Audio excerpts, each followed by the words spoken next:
មោទនៈលើវប្បធម៌គោរពតាមប្រពៃណីដូនតារំលឹកដល់គុណូបការៈរបស់មនុស្សវ័យចំណាស់នេះគឺជាប្រជាជាតិកម្ពុជា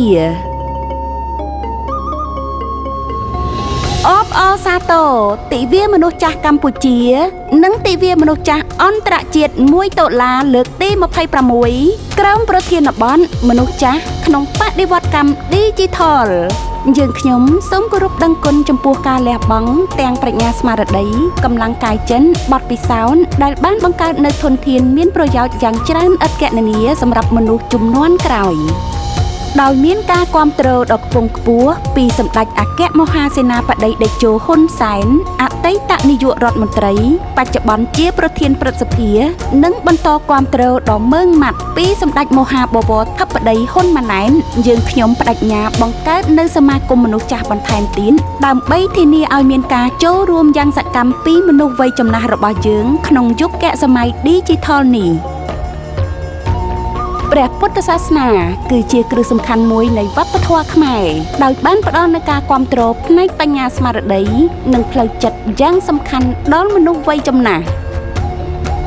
វត្តអារាមបានដើរតួនាទីយ៉ាងសំខាន់ក្នុងការចូលរួមចំណែកលើកកម្ពស់សុខុមាលភាពមនុស្សចាស់ព្រោះថាវត្តអារាមគឺជាកន្លែងស្ងប់ស្ងាត់ដែលជួយដល់មនុស្សចាស់ក្នុងការសមាទានសិល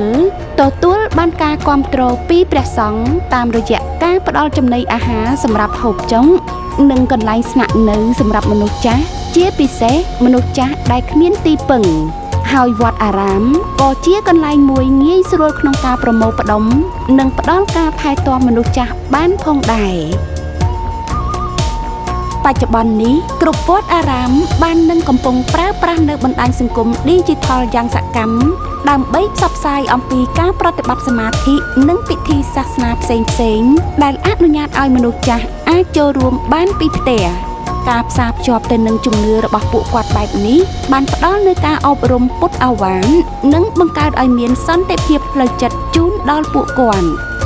នៅក្នុងភាពសុខដុមរមណីយកម្មនៃជំនឿសាសនានៅកម្ពុជាក៏មានសាសនាឯទៀតបានចូលរួមចំណែកនៅក្នុងការលើកកម្ពស់សុខុមាលភាពជូនដល់មនុស្សវ័យចំណាស់ផងដែរក្នុងនោះសហគមន៍អ៊ីស្លាមក៏បានប្រើប្រាស់នៅបណ្ដាញសង្គម Digital ផងដែរដើម្បីថែរក្សានៅកេរដំណែលវប្បធម៌និងលើកកម្ពស់នៅការអប់រំសុខភាពផ្លូវចិត្តជូនទៅដល់មនុស្សវ័យចំណាស់តាមរយៈការសិក្សាតាមប្រព័ន្ធអនឡាញអំពីសាសនាដំណើរវប្បធម៌និងការជជែកពិភាក្សាអំពីសកម្មភាពសហគមន៍ជូនទៅដល់ប្រជាពលរដ្ឋមូស្លីមវ័យចំណាស់ដើម្បីរក្សាបាននូវផ្លូវចិត្តរឹងមាំនិងផ្សារភ្ជាប់ពួកគាត់ទៅនឹងវប្បធម៌សាសនាទន្ទឹមនឹងនេះព្រះសហគមន៍គ្រឹះសាសនិកក៏បានយកចិត្តទុកដាក់យ៉ាងខ្លាំងទៅលើសកម្មភាពគាំទ្រសង្គមនិងការថែទាំសុខភាពមនុស្សចាស់នៅក្នុងសហគមន៍តាមរយៈការបង្កើតឲ្យមានកន្លែងជំនុំសម្រាប់គ្រឹះសាសនិកវ័យចំណាស់ដើម្បីការអធិដ្ឋាននិងការសិក្សាព្រះគម្ពីរតាមប្រព័ន្ធអនឡាញតាមរយៈប្រព័ន្ធបច្ចេកវិទ្យាអនឡាញនេះយើងអាចនាំយកព្រះពុទ្ធសាសនាជូនដល់មនុស្សចាស់ដែលកំពុងស្នាក់នៅក្នុងផ្ទះគេហដ្ឋានរបស់ខ្លួនប្រយោជន៍ដើម្បីជួយពង្រឹងផ្លូវចិត្តនិងស្មារតីព្រមទាំងញ៉ាំងចិត្តឲ្យមាំនៅក្នុងការរស់នៅក្នុងជីវិតចុងក្រោយទំនើបកម្មនៃ Digital បានជួយមួយផ្នែកយ៉ាងធំ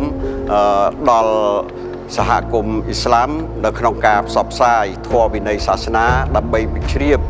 ដល់សហគមន៍អ៊ីស្លាមបានយ៉ាងងាយថែមទៀតផងសម្រាប់បងប្អូនចាស់ជរាព្រះសហគមន៍មានទឹកចិត្តមកខាងសេចក្តីស្រឡាញ់និងធម៌មេត្តាករុណាដោយសារទីមួយដោយសារយើងឃើញគាត់មានតម្លៃចរានសម្រាប់កសាងក្រុមគ្រួសារខាងអប់រំដែលគាត់មានបទពិសោធន៍ខាងវប្បធម៌សិលធម៌ដែលមានសារៈសំខាន់សម្រាប់ពួកយើងសូមឲ្យក្រុមជំនុំបន្តនៅក្នុងការអប់រំសមាជិកក្រុមជំនុំឲ្យចេះយកចិត្តទុកដាក់សម្រាប់មាតាបិតាដែលចាស់ហើយជាពិសេសមនុស្សចាស់នៅក្នុងសហគមន៍និងញាតិសន្តានរបស់យើង ប្រសិនលោកអ្នកឬនរណាម្នាក់ដែលលោកអ្នកបានស្គាល់អាចទទួលបានអត្ថប្រយោជន៍អំពីធនធានទាំងនេះសូមទំនាក់ទំនងទៅកាន់វត្តអារាមវិហារអ៊ីស្លាម